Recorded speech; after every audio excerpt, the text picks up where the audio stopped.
Today we're talking about the U.S. Constitution and abortion. I thought we'd go less controversial this year. There is a lot to say. We'll try to be brief, but this is not a topic that exactly lends itself to brevity, so we will be as detailed yet as brief as possible. What I'd like to do first is to introduce the panelists, starting with Professor Lakeisha Grant-Washington, who's an assistant professor in psychology at Tunxus. She has a doctorate in education from New England College in Henniker, New Hampshire, Master of Science degree in forensic psychology. Let's see, what else? That's from American International College. 20 years of experience in the human and social services and education sectors, working with at-risk youth, ex-offenders. I think that should be sex offenders. No, ex-offenders. Sorry. First-generation college students and non-traditional students. She has served as a case manager, intervention specialist, and program coordinator in 2 federally qualified health centers. She began her professional career as a substance abuse counselor in women's residential treatment facilities, serving women with a history of domestic violence, substance abuse, mental health disorders, and criminal justice involvement. And to her left is Matthew Perillo. He's an academic advisor here at Tunxus. He earned his master's degree in international studies, concentrating in U.S. domestic and foreign policy from Central Connecticut. He also got his BA in political science from CCSU. He's worked to help veterans and immigrants and has been honored twice by Senator Richard Blumenthal for his efforts. He's also worked with the Connecticut General Assembly in the Senate, advising them of current issues Connecticut voters are facing. All right, so those are our 2 panelists. I will also be speaking. For those of you who don't know me, my name is Rafael Fierro. I am a history and government professor here. I've been here 18 years or so. And I also run a campus organization known as the Civic Engagement Institute, which sponsors events like these. We're trying to get our students to be more civically active on campus and in their communities. We actually offer a certificate in civic engagement here at Tunxus. If you're interested, please come see me. It might be of interest to you. I know at least a couple of people here who are doing their certificate already. In any case, here's how we're going to work the program. We're going to have Lakeisha, Professor Grant-Washington, speak first. She's going to offer some insight on the psychological impact of abortion on women. She's going to broaden the conversation beyond the Constitution. So too is Mr. Perillo. He's going to talk about the impact of abortion on minority communities, particularly the Latinx community.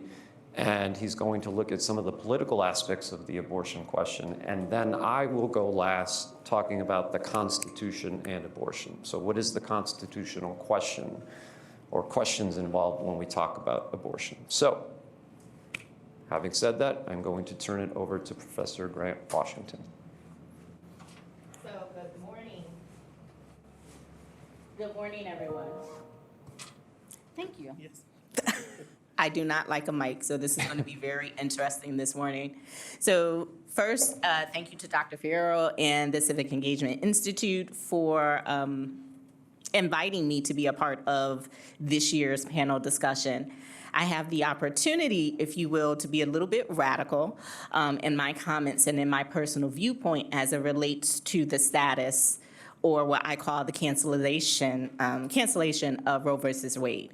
As a female and as a Black female, for me, and representing others in my community, is a direct attack on my well-being and my choices, as well as my mental health capacity. When we talk about women's rights, and in particular when we talk about I guess you can say the burden that some might feel, as well as the honor that some might feel of bringing life into this world, it is not something that you take very lightly. But when someone tells you that you cannot have the choice to do so or not, you have to look at the fact of the matter as if you are really free. So in my comments today, I want you to think about yes, there are laws, and we want to make sure that we live in a just society, but when it comes to human rights, reproductive rights, and when someone else is telling you what you can and cannot do with your own body, are you free? That is the question that you need to ask. If you are a female, you need to ask, am I free? Do I have the choice to do what I see fit with my body? From a psychological standpoint, think about it. Pregnancy is a 10-month, 42-week-long process that for some women can be very glorious and for others can be very challenging. For families or couples who are trying to conceive and go through various treatments, it's a lot of psychological stress and pressure just to try to get pregnant. On the flip side of that, you have individuals who might be having a little bit of fun, right? And it may not have been their plan to conceive, right? So it is a surprise for them. But then, what if they are not financially prepared or do not have the viewpoint or, let's say, the maturity even in some instances, because I'm looking at some of you in the room and it looks like you're just about 21, and I might be giving you, some of you, a couple of years there. Are you ready, if you will, to even be a mom or to be a dad? But specifically for women, are you ready to take care of yourself and take care of someone else? With the abolishment of Roe versus Wade, essentially, our government is telling us as women, you do not have a choice. You have to endure what could be a very glorious process or a very daunting one of bringing life into the world. At the end of those 40 weeks, then what happens? If you don't have a current stable job, we're coming out of COVID-19, as I call phase 3 of COVID-19. Relief funds are going away. You may have lost your job and no longer have health insurance, but yet someone is telling you that you have to bring a life into this world. What about the benefit of that life? What about providing for that life? So see, for me, if the government is going to tell us that we have to bring life into this world, then I want to know about the resources to support this life. I want to know about additional funds for daycare. I want to know about additional funds for food and for housing. I want to know about additional funds for my child's education, since you have told me that I must have this child. So for me, when we look at the abolishment of Roe versus Wade, I ask you to look at yourself if you are a female, or to look at your sisters, your aunts, your girlfriends, your friends, and ask, are they free? So my challenge to you today is to ask, does Roe versus Wade, the abolishment of Roe versus Wade, take away the freedom of women in the United States? Thank you.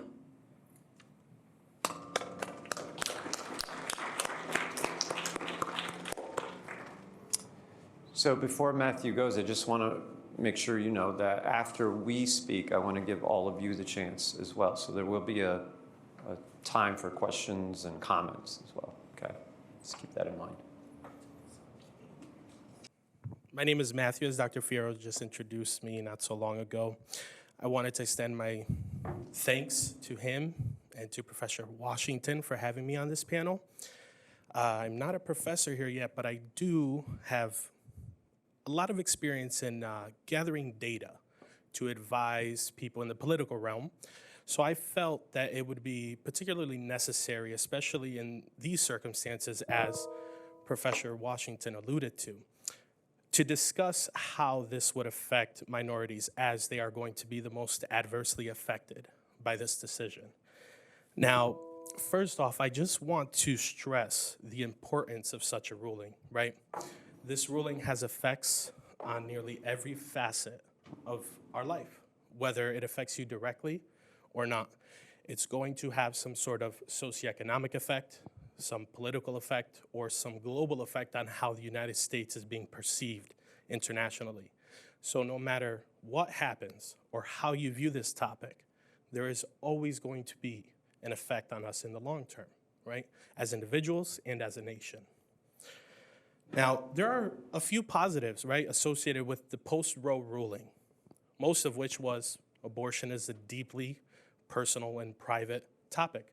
It allowed people the right to make that decision personally within their own homes, right? The government's interference in this topic was restricted, which was a big win. Maternal mortality decreased significantly, right? Especially among minority people, right? So for Black and Hispanic women in the United States, the rate at which they were dying while giving birth significantly decreased after this decision was handed down. And the social mobility that they experienced thereafter increased, which meant they were doing better economically, educationally, and financially. So as I alluded to, there are those economic benefits associated with not only their home, but then you also look at the economic benefits that are associated with just having better access to healthcare, which I worked in a hospital for over 5 years, and I can personally attest to some of the structural inequities that minorities face within our hospital systems. One of the biggest things to come out of this ruling is the question of access, right? Not every state is going to allow the same kind of access, and that has trickle-down effects on all of us, right? Even in states where it may be legal. And just as an overall, picture of how this will affect minorities, Black infants, right, during a period where Roe was in place, they were still twice as likely to die before their first birthday, right? And the Black maternal mortality rate was significantly higher, more than double that of white maternal mortality, right? So even before the canceling of Roe versus Wade, those were the numbers. What I suggest to you is to think of how that could have such a negative impact, right?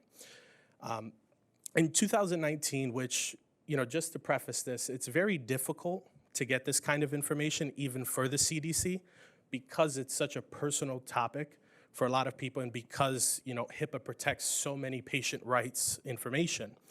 It's difficult even for them to get this information. But with 2019, they were able to gather adequate information and come up with some numbers of what the percentage of people what the number of people out of 1,000, so per every 1,000 people within that ethnic class, how many were seeking these procedures, right? So in 2019, Black women out of every 1,000, 23.8 sought this procedure. Hispanics, 11.7, and for white, it was 6.6. The procedures in Texas are far higher, right? Which that was kind of the start of this rolling ball effect. Black women sought the procedure 27% of the time, Hispanic women 39%, and white women 27%, and all other ethnic categories was about 7%.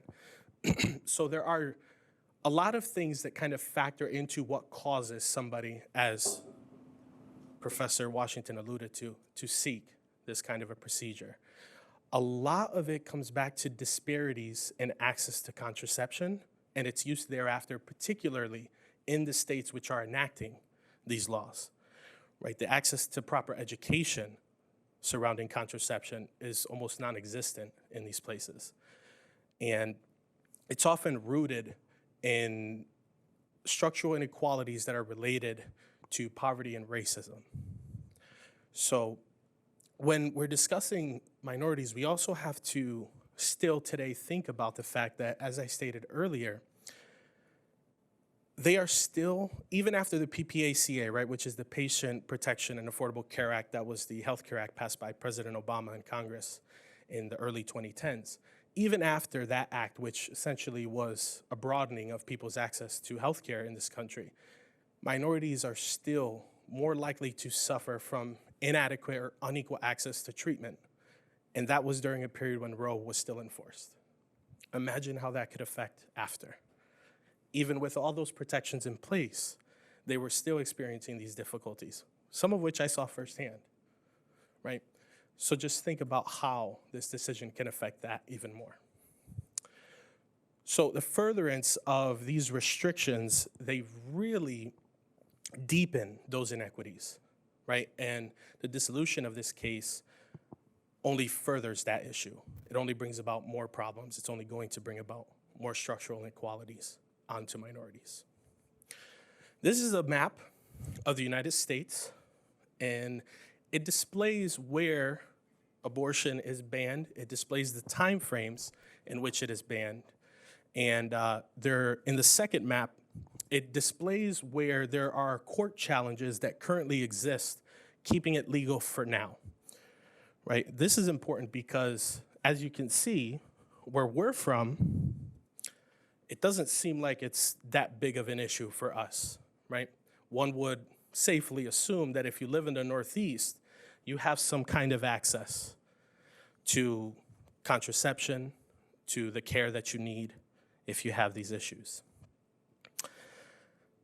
This is not the case in the rest of the country, and those issues over there affect us up here in a variety of different ways. Just so, you know, we are on the same, let me just try to find the page I'm on here. Okay, let's put that here. There we go. Just to give you kind of a background on these states that are listed here, right? Texas, Louisiana, Mississippi, Alabama, Georgia, all the states in which there are bans that exist. Mississippi, minorities constitute 44% of the population, and 80% of those receiving abortions. In Texas, 59% of the population, 74% receiving. In Alabama, 35% of the population, 70% of those seeking the procedure. In Louisiana, 42% of the population, with 72% of them seeking that procedure. It's hard for one to assume, based on this data, that this is just untargeted or that it did not have some ulterior motive behind it, right? Because the data and then actions in the political realm speak to a different route that wants to be taken down south. What I'm referring to are some of the, as you may know, there have been various book bannings, curriculum bannings down south, voter restriction laws, which have went into effect, all of which adversely affect minorities at far higher instances than they do any other ethnic group. So just to go into the political effects a little bit, right? We talk about not only the political effects, but the economic effects. Now, as I stated previously, a lot of us think that this is an issue that is just in one area, so why worry about it, right? A lot of the people in this country think that this won't affect them. So they don't really feel the need to do anything about it, although they should, or they don't. I'm gonna pull this up real quick, guys, just to kind of give you just an overview of the economic impacts associated with this, right? So there's a lot. I'm gonna leave it right there, and I'm gonna kind of go over some of these with you quickly. Access to legal abortion services increase the probability of a woman working 40 weeks or more per year by almost 2% after Roe. State-level abortion restrictions cost their own economies over $100 billion a year, right? Which is a very significant number, coming from a political group that has fought for this overturn, right? The Republican Party has fought for this to be overturned. And one of the bases of their party is economic prosperity, right? Less government intervention, whereas this creates more, and economic prosperity. And this is hurting economies. And that hurt is spread amongst all of us, right? It's not just limited. There's lower educational attainment, especially for women of color, right? The legalization of abortion increased the probability of a Black teenage woman graduating high school by around 23%, and them attending college by by 25%. So as you can see, the positive educational aspects that have affected minority women after the institution of Roe. There is high poverty for women and children. One study found that in 6 months after being denied abortion, women were 3 times more likely to be unemployed and 4 times more likely to be below the poverty line than women who had access. Women, especially women of color, will face worse health outcomes. Black women experienced a 28 to 40% decline in maternal mortality after Roe, right? So as we can see, there are a lot of different varying effects that kind of touch on all of us in different ways. Now, if I could just go to the political effects really quick, right? The midterm elections are coming up. I'm hoping all of you vote. Midterm elections are very important because we currently have Democratic Senate, Democratic House, and a Democratic executive branch. That means that typically, although it's kind of hard now because of the 50-50 even split, typically it's usually more easy to get things through the government when one particular party's in control. Before this decision, the midterms were kind of up in the air of who's gonna win the House or who's gonna win the Senate. This decision has single-handedly kind of thrown that who's gonna win what out of the window, right? And it's displayed in the overall sentiment of the population, but it's also displayed in the data. So Hispanics have been surveyed among the top 5 issues that they face for 40 years now. And for the first time in the history of that data, abortion entered the top 5, which is massive because Hispanics are, speaking from experience, traditionally conservative and hyper-religious, right? That's the family I came from. That's the family that a lot of us from my background know. But we support, due to where we came from, right? Oppression. Our governments were corrupt in South America, in the Caribbean. So we came to the United States to find better opportunities. And while we may not agree with the act, we support the right to choose, the right to not have the government interfere in that decision-making process. That's where the difference has to be made, right? That's where the line is. There's a lot of infighting as well among the GOP, which stands for the Grand Old Party, Republican Party. Before the reversal of Roe, the GOP was kind of on the same page. They would suggest a ban, and then everybody would rally in support of it. You know, they would vote. It wouldn't pass if they didn't have the numbers, but they would vote in favor of it. Recently, Senator Graham suggested a 15-week, post 15-week national ban. And even Republicans themselves came out against this, saying that this is not an issue that needs to be discussed right now because they understand the effect that it's having on their electoral prospects. And the Democratic message has been fairly unified. So, you know, one of supporting a woman's right to choose. Now, if we look at the global views of this as well, you can kind of see where the world stands on the right to be able to choose, right? As you can see, a lot of the South American countries, Caribbean countries, right? Dominican Republic is there. Cuba, which is known for their healthcare system, they have a little bit of a different view. But as I stated, we're predominantly conservative as a people, Hispanics, right? And for me, when I went to school, I studied the Middle East. As you can see by the map, they're not so open to the idea. But what's interesting to notice is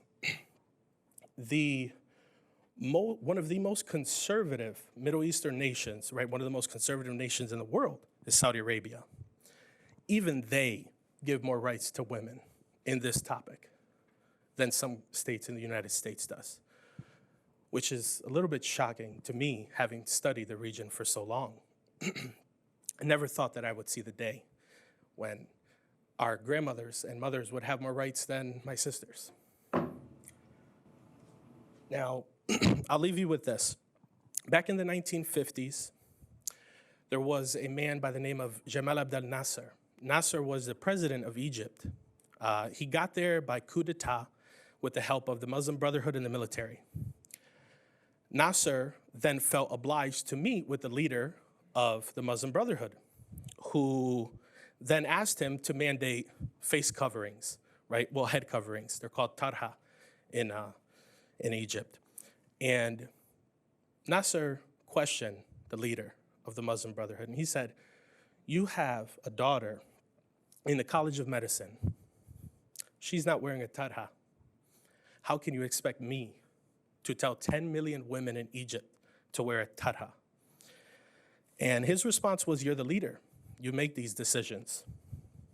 Nasser, in Egypt, as you can see where they are on the map, Nasser, in 1953, said, "My opinion is that every person in his own house decides for himself the rules." How far we've retracted, right? So just keep in mind that when issues like this occur, they affect all of us, whether directly or indirectly. And I'll leave you with that. Thank you.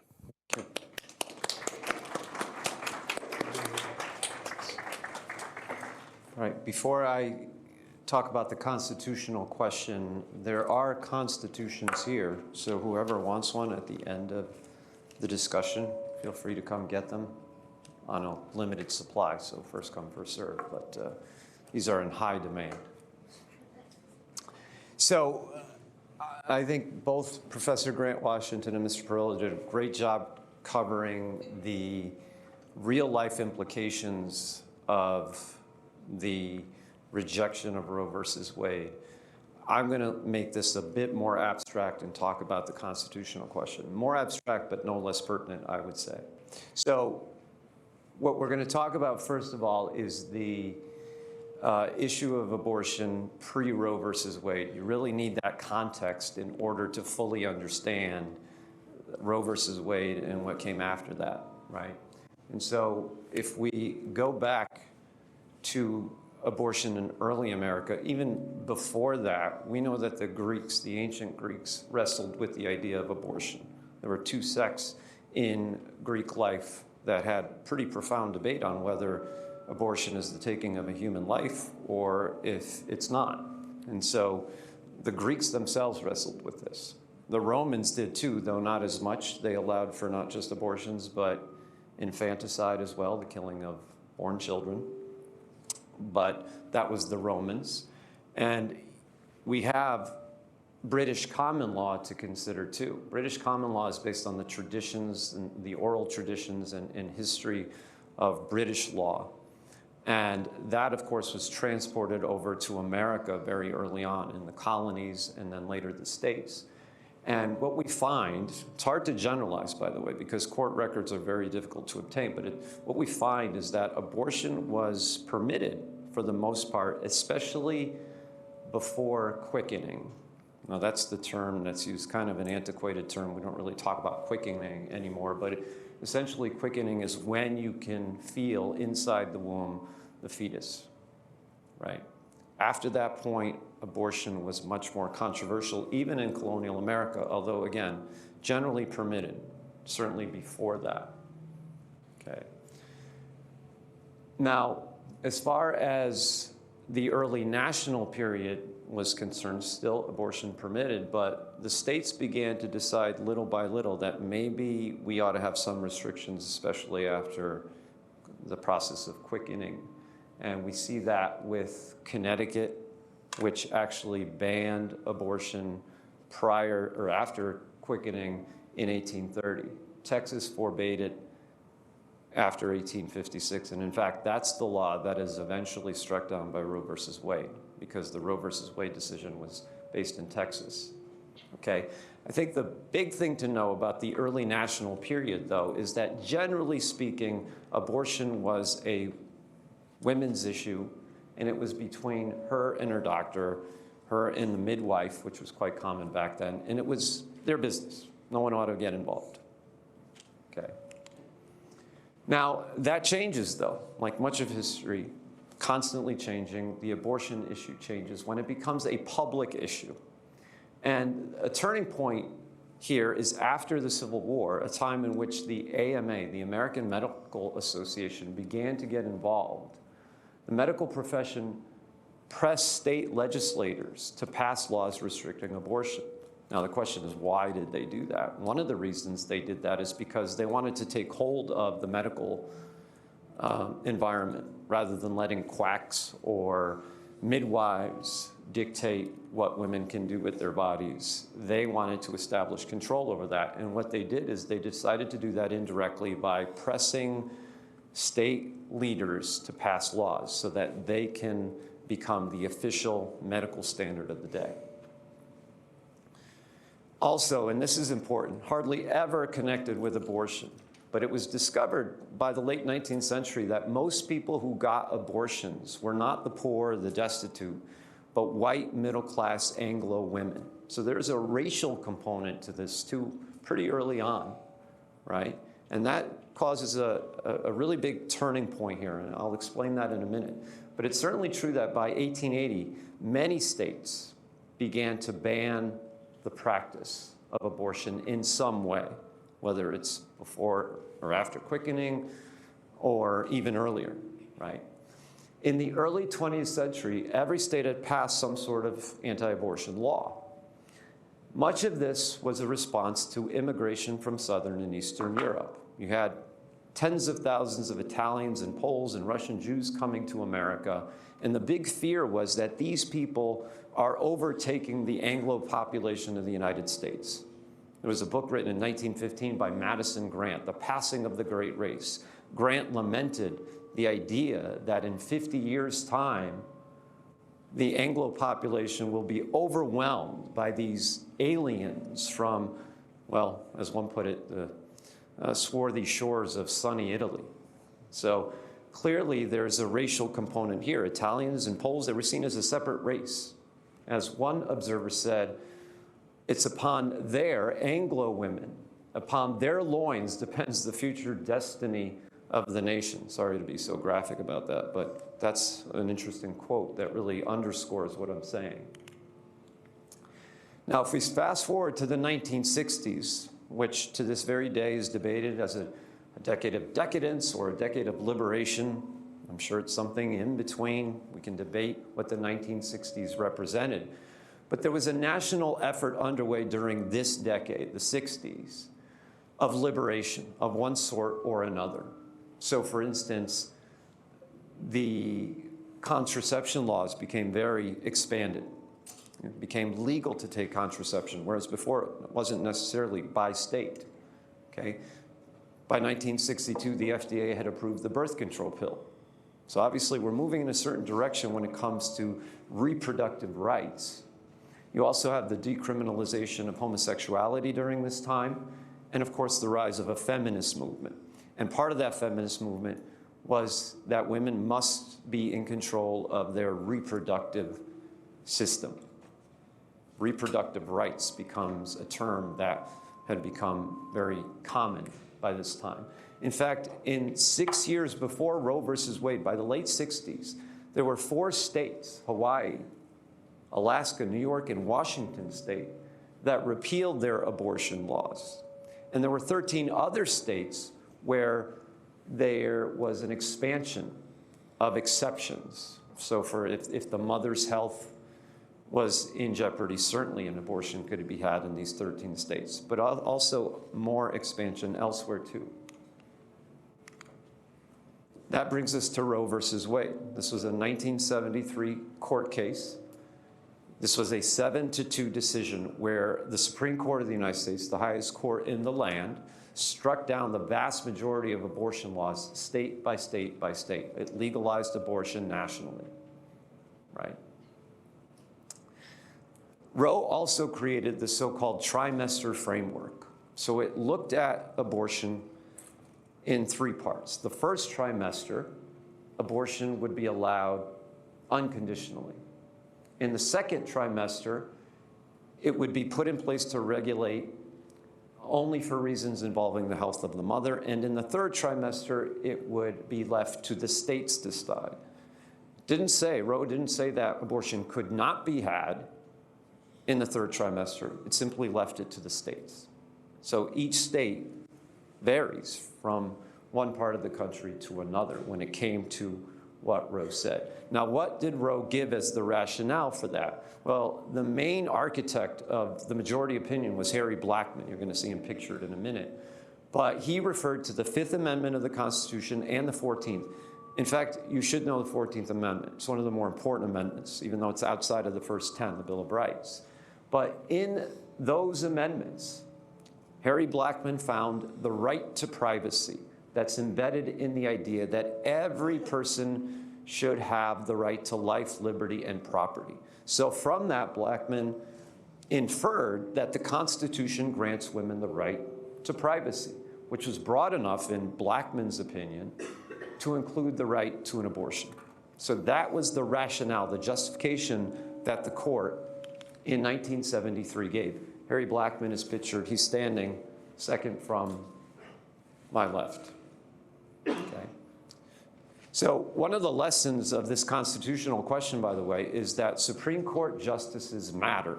Who is part of the court absolutely matters.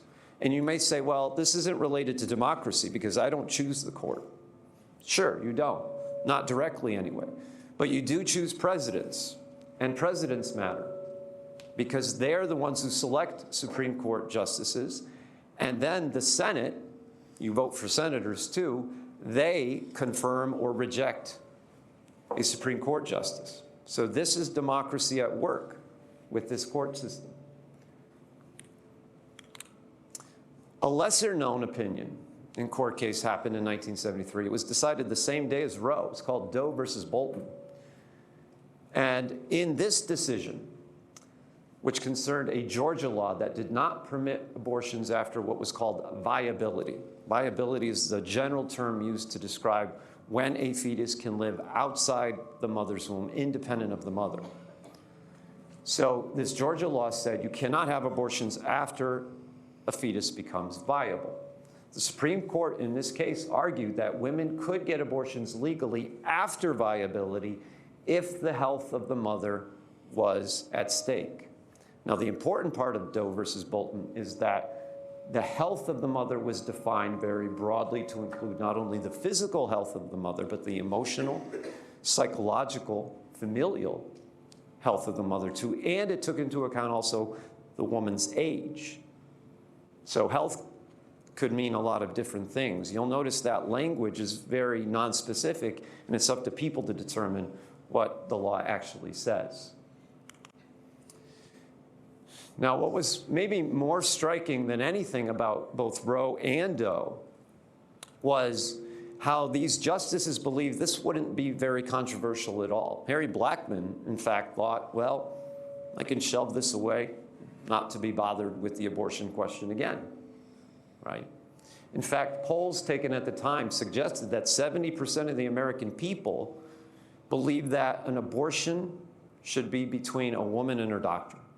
So the suggestion here is that the general public ought not to be concerned about this issue. It's a private issue, as Blackmun stated. But instead, what happened, and we are here for this reason today discussing this issue, is that the court's decision galvanized a pro-life movement, as it was called. Some would argue it's an anti-abortion movement, but they call themselves the pro-life movement. Rather than try to overturn Roe directly, by the way, the pro-life movement has spent the better part of a generation doing what? Kind of chipping at Roe versus Wade on the edges, bit by bit, through state laws that would look at the language of Roe and figure out how to get around it. And that's what's happened since 1973. Now, of course, we don't go from Roe directly to the most recent court decision. There was a major one in 1992 as well called Planned Parenthood versus Casey, a new Supreme Court here, not the same one as 1973. In this case, the court upheld the right to an abortion. So that remained legal. But it created what's called the undue burden standard, which means that if a woman is going to suffer an undue burden to carry out to full term of pregnancy, then abortion could be her right, okay? So this undue burden standard was created by this 1992 decision. By the way, this Planned Parenthood versus Casey decision also overturned the trimester framework and replaced it with the viability test. Now, what about what's happened since Roe versus Wade? Well, the states have reclaimed the issue, and I think both Professors Grant Washington and Mr. Perillo discussed the impact of state decisions on women's rights. But what has happened is that these states have indeed enacted laws that have restricted abortion in one way or another. And this graph kind of shows it. I'm not sure how clear it is on that screen, but you see it more here. Since Roe versus Wade was decided, more than 1,300 state laws have been passed that in some way restrict an abortion. And you can see there in bright orange, those lines going up and down, most of those laws have been enacted in the last 10 years or so. So there's been a great change since 2012 in terms of how active state legislators have become to ban abortion or restrict it in some way. This is kind of a map that Mr. Perillo gave you earlier, showing the division in this country, mostly north-south, but also there are some states in red in the north, a couple in the southwest that may not fit the general pattern, but you can see how divided, how fractured we are as a people when it comes to the map of the United States. That brings us to the most recent court decision, and that's Dobbs versus Jackson Women's Health Organization. It's a Mississippi-based case that was rendered this past June. And this overturned Roe versus Wade. And it argued that the Constitution does not confer a right to an abortion. This was a 6-3 decision led by not Chief Justice, but Justice Samuel Alito. You'll see him pictured in a minute. Alito said that Roe was egregiously wrong, not just wrong, but egregiously wrong, that there is no right to an abortion in the Constitution, and that the idea that the court would confer this right is not grounded in history or tradition, certainly not the history and tradition of this country. That's his argument. It would now be left to the states to decide what types of restrictions, and keep in mind the states were already active in this anyway, on abortion rights, and whether this is actually democracy at work with state legislators passing laws, or is this a violation of women's rights? That's where the debate is in this country, from north to south and east to west. This is the Dobbs court, and it's Samuel Alito, bottom left, who was the writer of that majority opinion in Dobbs. Now, what I like to do whenever we hold these conversations, and especially on Constitution Day, is to talk about the cultural impact of this question. For me, abortion is a very important issue, deeply important. But beyond abortion, it's the question of polarization in America that most concerns me, okay? Regardless of where you stand on the issue, it has become clear that it has divided this country. It's another reflection of our deep polarization, right? Unfortunately, in America, neither side seems to be going toward the middle, whatever that might be, however we define it as a people. If you look at polls, it's the loudest people on both sides who tend to be on the edges, but we're not trying to establish a consensus. I'll give you an example. Professor Grant Washington and Mr. Perillo both mentioned that the expansion of healthcare, more financial resources for women who get pregnant. Conservatives are not very good at talking about these things. They kind of trumpet this pro-life action, but without putting their money where their mouth is, right? And so that's really where the consensus might be. If you're opposed to abortion, then fund people who get them or who otherwise would get them. Make healthcare available. Daycare ought to be expanded. But again, in America, unlike Europe, which is not as divided on this issue, the extremes seem to have the day, and they have the loudest voices. We have lost that middle ground, which is true of many, many issues, not just abortion. And we also have to be mindful of the fact that the First Amendment is pertinent to this question too, because it's really hard when it comes to abortion, I get it. And I'm a white male, so what do I know? I know I invite that criticism. But we have to be at a place where we can exercise our right to free speech without being ridiculed or victims of ad hominem attacks, regardless of where you stand. Women who believe in abortion, men who believe in abortion, they're not baby killers. And pro-lifers are not trying to send us back to the 18th century. It's just not the case. Both sides have reasonable arguments, maybe, that we should try to use to construct a consensus in the middle, right? And that begins with the First Amendment. So when it comes to the Constitution, it's important to note that abortion and how it relates to the Constitution is as much a cultural as a political question, because we're all kind of in this together, as much as we may not want to be. You know, Connecticut and Oklahoma make strange bedfellows, but we are subject to the same, you know, national boundaries, whether we like it or not. And also, one final point, can we trust judges to make these decisions for us? You know, after all, 1973, 7 men determined the fate of millions of women. And it worked out well for the pro-choice side in that sense. But it was 7 men, right? But it doesn't end there. Can we trust state legislatures in Mississippi or Oklahoma or Texas to make these decisions? Maybe not, right? There's something known as tyranny of the majority. Just because something is a majority opinion doesn't make it right. So where does that leave us? Well, for me, where it leaves us is that we, everyday people, average people, have to have the ability to remain calm and passionate about this issue, but reasoned and use our ability to persuade, whether it's through state referendums or through conversations like these. Because if we stop talking with each other and continue to talk at each other, well, that could mean the death of democracy, really. And abortion is just one example of that. Thank you very much.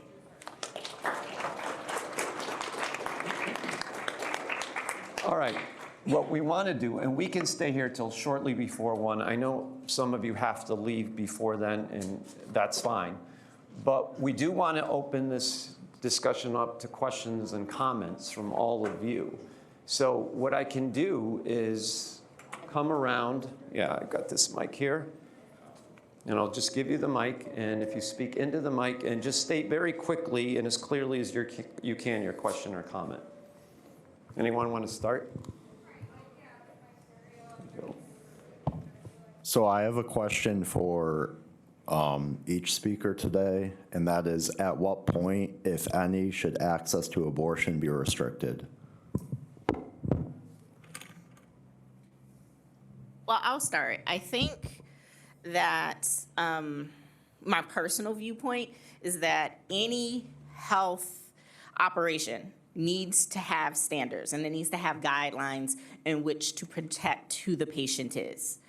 When we talk about abortion, you might ask, well, who is the patient? Is it the unborn fetus or is it the mother? And we can debate what that, guideline means, but it needs to be done in a safe manner and under safe conditions where ultimately, if we, in this case, are talking about a female, that her life is preserved after the fact, right? So one of the things that is often frustrating to me as part of the pro-life argument is that it is not taking both patients into consideration.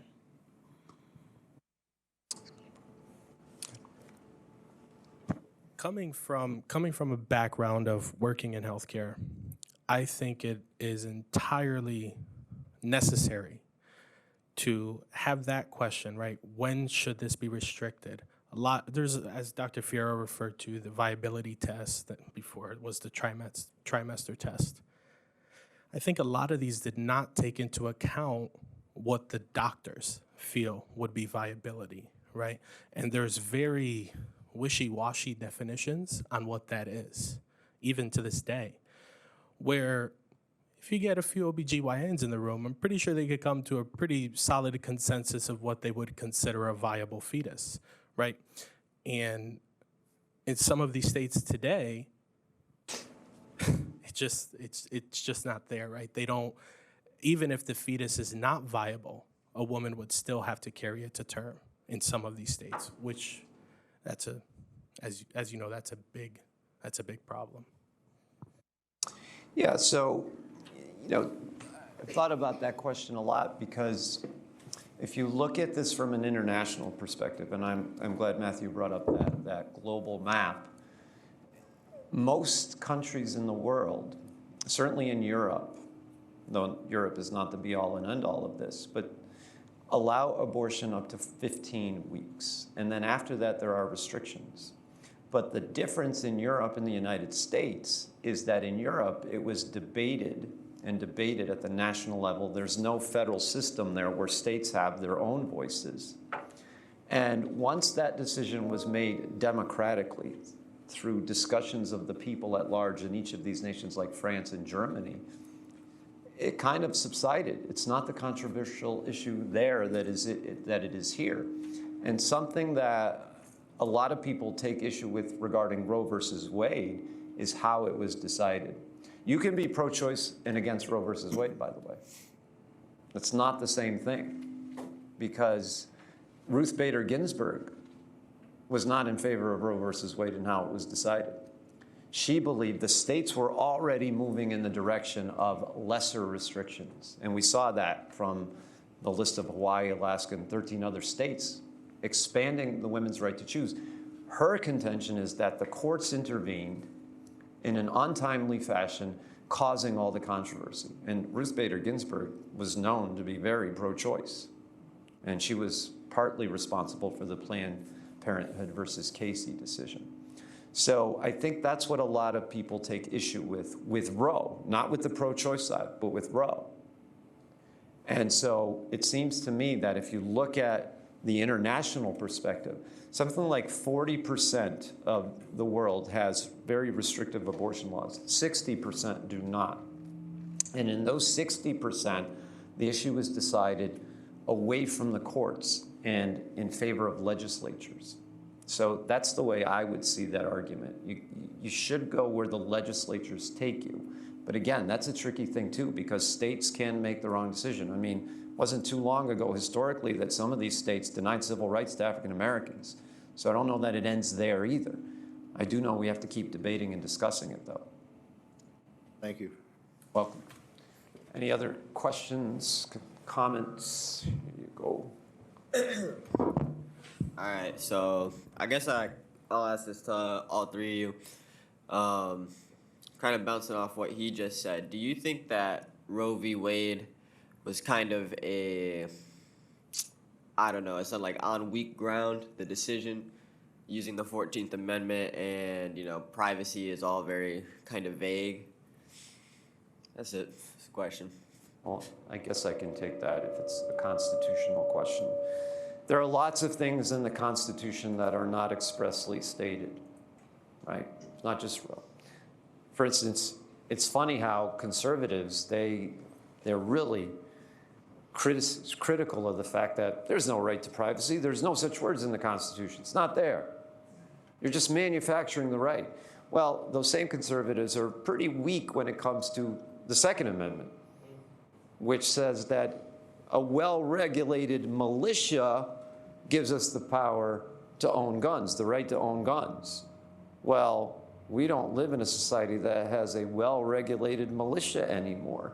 So there's a bit of a double standard there. And that's someone like, Antonin Scalia, one of the most famous conservative justices, never really addressed fully. So I think conservatives tend to be on weak grounds there. Now, the criticism that's made of people like Harry Blackmun, who decided Roe, is, wait a minute, right to privacy, we get it. But how do you jump from right to privacy to abortion rights? There's a big leap for some people. And so, again, the language of the Constitution, the vague language of it, is what makes it interesting and what makes it subject to debate. And that's where we are. I don't know if you want to add to that, but that's my take on it.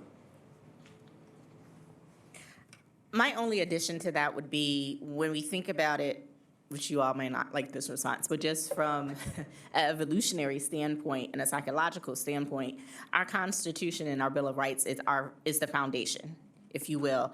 And as a nation and as a people, as we continue to evolve and grow, so should our laws and what we found or what we find ourselves confined to. So as Dr. Farrell mentioned, that there's a lot of things in the Constitution that are not addressed, hence the whole movement in the 1960s around civil rights, the women's movement, feminism, access to more education in healthcare, a whole variety of things that clearly were not addressed there. So I don't know if it's in our country's or our people's collectively best interest to say and weigh everything on our founding documents, because if we do that, we will not evolve. And if we do not evolve, then we become extinct. And just to kind of piggyback off of what she and Dr. Fierro said, Dr. Fierro, correct me if I'm wrong, I don't proclaim myself to be a constitutional expert, but Neither do I. The usage of substantive due process kind of alludes to what she's detailing. It's the idea that certain rights are so fundamental to one's personal being, to one's home, that there should not be that government intervention into that kind of topic, or it should be limited to a great extent. We saw this with Roe. We saw this in Obergefell versus Hodges, the gay marriage case that legalized it across the nation, right? So there's a lot to go off of what she's saying in terms of us trying, right? And that sometimes the states, right, for various reasons, one of which I can say, right, because I studied Islamic fundamentalism very heavily in my studies, and I went to the Middle East various times, and I've spoken with people there regarding this topic. Religion plays a huge role in how some of these governments operate within our own country, not just around the world, but within our own country, right? There's a whole evangelical movement down south that has immense political power, to the point where they vote double or triple the amount of the time as normal citizens, right, who are not as politically involved. We're talking 80, 90% voter turnout levels versus the normal 40, 50, 60%, depending on what cycle, what election we're in. No, I would agree with that, generally speaking. I mean, substantive due process, right, so fundamental. That's what's read into the Constitution regarding abortion rights. Just one thing about, the evangelical movement. Certainly, the evangelical movement has remained very powerful, though some data suggests not as powerful as it was maybe 10, 15 years ago. But the other point to make is it's not just the evangelical movement. I mean, there is profound Catholic antipathy to abortion as well. Even the Catholic Church is divided on it, those within the Catholic Church. You could be a secular believer in pro-life as well. And on the other hand, there are some deeply faithful Catholics and evangelicals that are pro-choice. So it's hard to, stereotype. And we should probably try to do away with that, although I grant you that the evangelical movement is still a definite factor. Can I say one more thing about the question? So that's kind of what I meant. Don't you think it would have been better to have either federally legislated or possibly try to push for an actual amendment in the Constitution rather than, You're talking about a national law that would override the state laws on abortion. Well, kind of, yeah. It would be tough to pass in a divided Congress. And there are some who don't want to touch the issue, like Mitch McConnell with a 10-foot pole. They fear the electoral result of that. But it's an interesting question because there have been many instances in which national laws have superseded state laws, and maybe that would end the debate in a more powerful way. We have a question back here as well. Yeah. Radhikira. This is for all of you, do you believe that women of color in impoverished areas were considered, especially seeing as women from these areas already have little access to healthcare and education? were they considered, looked over, or completely disregarded from this entire argument, especially that these women already work long hours, already are struggling to make ends meet, and then this arises, and sometimes the right to an abortion is needed, but it's not there. Do you think that these women were considered? You've had class with me. Do you really want my real answer to that Yes, question? we want your real answer. I think I already know the answer from her. Say it I had anyway. class with her. So the real answer, my personal answer to that is, as a woman of color, which I don't even like to use that term, I am a Black woman, let's be clear. No, I was not considered. With 3 degrees and making almost $100,000, no, I was not considered at all. Women who are living in impoverished means, who are working 2 and 3 jobs, who might already have 2 children and might have other legitimate reasons, either health issues, access to financial resources, or just deadbeat significant others who, again, like I said earlier, was having some fun, right? No, they weren't considered.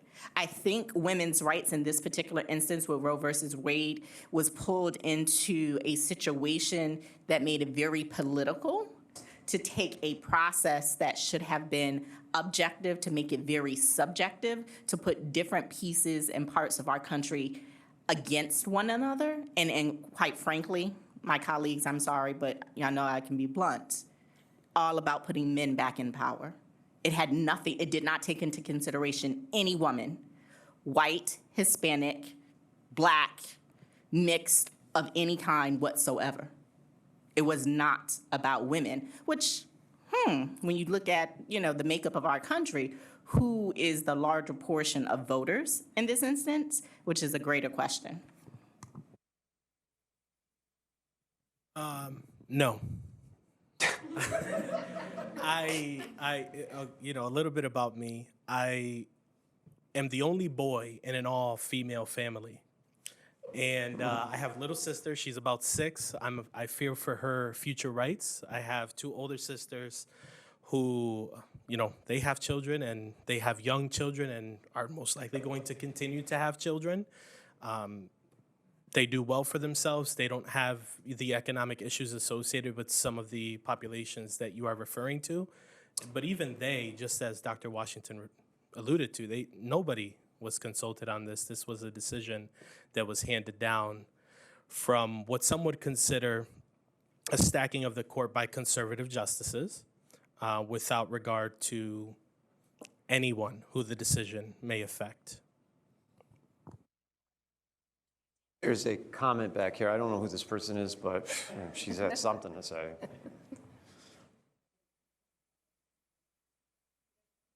No. Yeah, a little closer. Okay, here we go. So I was struck by what Dr. Grant Washington said and the question that she posed to all of you, which was, ask yourselves, are you free? In the context of her discussion, I want to piggyback on that. You can ask yourselves those questions, but the next step is, what are you going to do? How are you going to change things? What actions are you going to take from this point on? Because we can sit here and we can discuss and we can debate, and I've really enjoyed today, I really have. But my larger question is, what is the next step for each of you in this room? What agency are you going to contact? How are you going to get involved? How are you going to make a difference? That's my question to you guys. So I don't really have anything to add beyond that, but how do we get the people in this room motivated to do something beyond just the debate that we've had today and the discussion that we've had today? How do we become civically engaged around this issue? That's all. Does anyone want to address that from the audience? How would you get involved if you think the June decision was an affront to women? What do you do? I don't know. Can you hear me? Yes. Yeah, there's the mic. Go ahead. Thank you.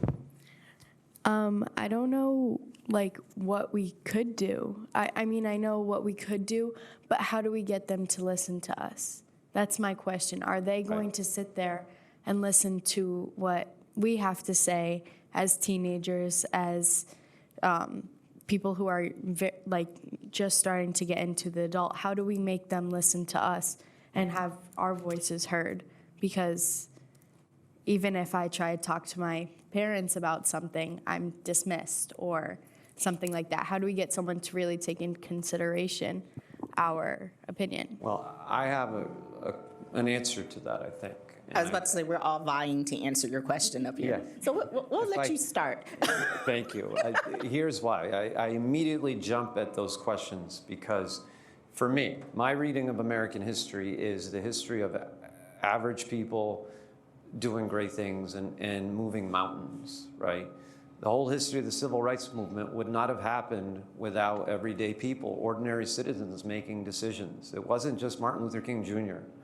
He was the face of the movement in a lot of ways, but there were millions of people behind the scenes making sure the Civil Rights Act of 1964, the Voting Rights Act of 1965 was passed, which really changed the game in terms of civil rights. In fact, an entire abolitionist movement was created out of whole cloth from middle class, working class Americans wishing the abolition of slavery. And it happened. I mean, it took a civil war, granted. But without that pressure from ordinary citizens, we never would have had reform in this country. Reform comes from the middle. It does not come from the fringes. History has shown that repeatedly. And the idea that, I will say, even the sociological idea that we are not in control of our environment, for me is false. It's a flawed argument. History does not represent that view, in my opinion. And so if you want to get involved, alone, yeah, you're powerless, but there is strength in numbers. And if you can persuade your fellow Americans, your classmates, your neighbors, your community, that this is an important enough issue to fight for, then political leaders will listen. They will. And history demonstrates that over and over again. Now, I take a kind of positive reading of American history. My colleagues may differ on that notion, but I really do think average people can shape history with enough communal activity. But it begins here at this level, not with the president, not with Congress, not with even Richard Blumenthal or Chris Murphy, our two senators. It happens here. So that's my take on it. I agree that it starts with you, right? So first is igniting your own passion, whatever. In Roe versus Wade may not be it, but it might be something else, your own passion about that. And then talking to your friends. I would also say, because our state legislators are really interested in hearing what youth think in Connecticut, especially since the youth and the young adult population is the future of Connecticut, far as viability and that our state does not become an aging state. I would encourage you to start at your local city or town level with your council people, with your local mayor, and then find your way to the state capitol. It's 20 minutes from here. They have opportunities, especially during legislation session, where they will listen to members of the community. Sign up, send in written statements, send in emails, make it a rotating email, share that email with your friends, and then make appointments with your representatives. If you have a loud enough voice, they will listen to you. It doesn't mean you will change their mind immediately, but part of the fight is getting your voice and voices that you represent heard.